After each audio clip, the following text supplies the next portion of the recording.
So why don't you, I mean, I don't know how much you want to spend on this, but if you want to give a little history about like, your time in the adult industry and. Well, back in my day, let's see, I started as a cocktail waitress in a strip club, and then they didn't have enough dancers that night.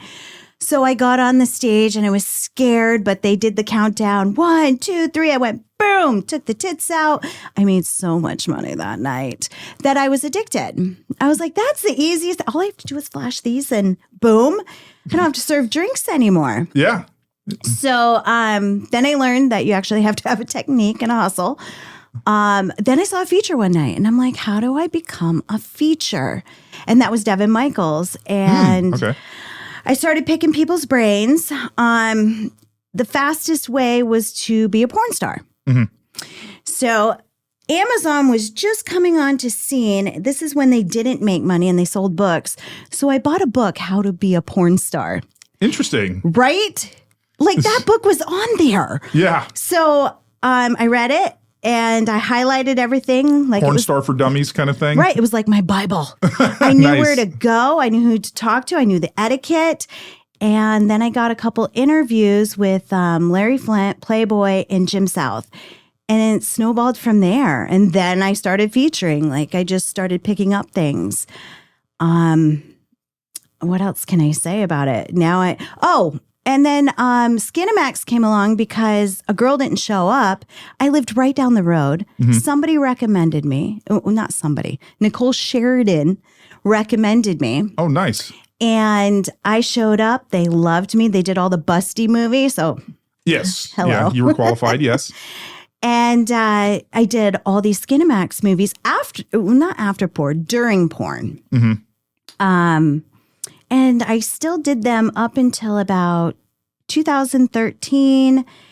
And my last movie wasn't really a Cinemax. My tits never came out. I was in lingerie, but the tits never came out. Yeah.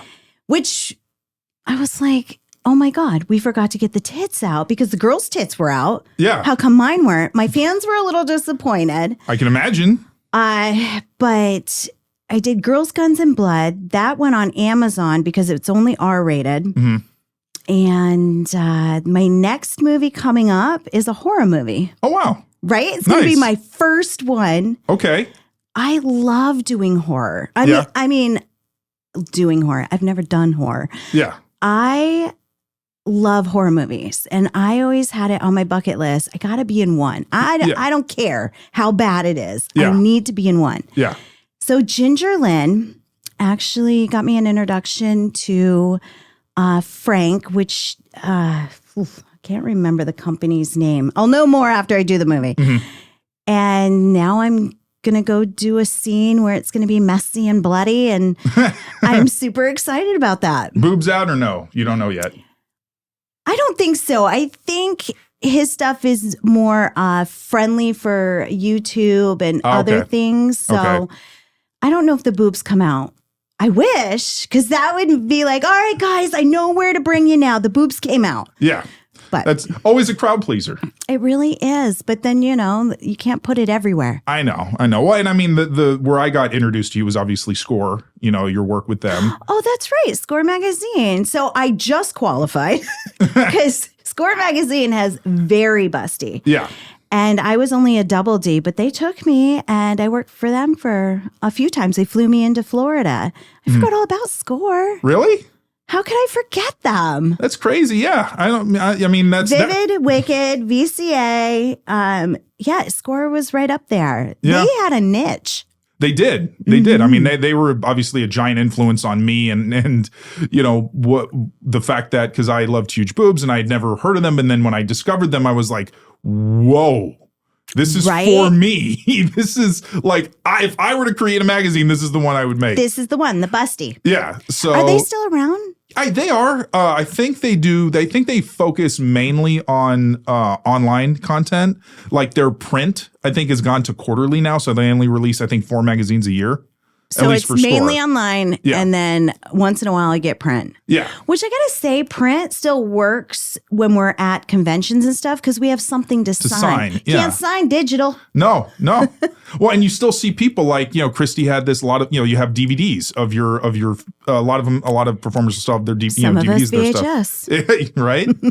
Which, I was talking about that with Christy, and then also my last guest, Ryan Connor.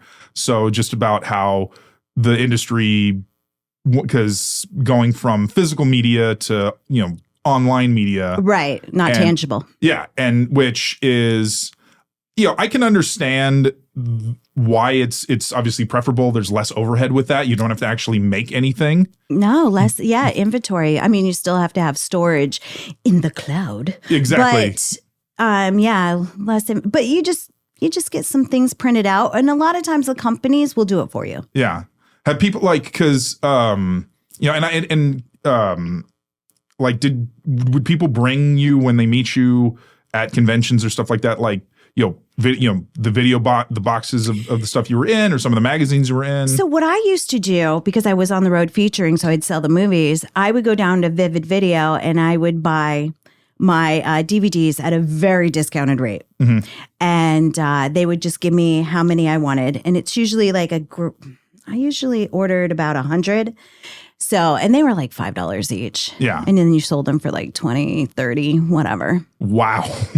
Gotta love that, right? You gotta love that. I mean, you could walk home. The lap dance is where I made my real money. Yeah. But the DVDs sold well. Well, multiple revenue streams. Absolutely. That was the important thing. I mean, now that comparable to now where you're on multiple different platforms generating revenue from OnlyFans, from Twitch, from... So it just changed, right? So before it was doing the movies and you featured and websites, because I got in at the late 90s. So I was, I just buy books and learn things. So I would do my website, and I did have a membership.